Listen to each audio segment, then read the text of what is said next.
पवन सिंह और डिम्पल सिंह जी का गाना आया है चल चल, और इस पे बहुत कुछ रिएक्शन दे रहे हैं। बहुत लोग तो ये भी कह रहे हैं कि पवन सिंह ने काफ़ी पुराने गाने को चुरा के गाया है। लेकिन इस पे अक्षरा सिंह जी का क्या कहना है मैं आपको आगे बताने वाली हूँ। उससे पहले यही कहूँगी कि मेरे चैनल को सब्सक्राइब कर दे और प्लीज़ वीडियो को लाइक करना बिल्कुल ना भूलें।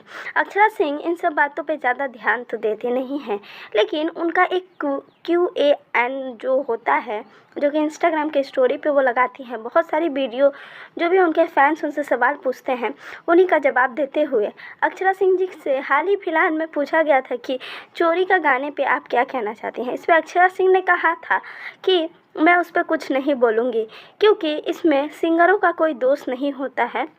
जो गाने लिख कर देते हैं उनका मैं दोस्त कह सकती हूँ। तो कहीं ना कहीं अक्षरा सिंह बीच बचाव कर रहे थे, लेकिन पवन सिंह जी के इस गाने पे उन्होंने नहीं कहा था, पूरी इंडस्ट्री के बारे में उन्होंने कहा था। तो आपको क्या लगता है हमें कमेंट में ज़रूर बताइए और चैनल को सब्सक्राइब ज़रूर करें।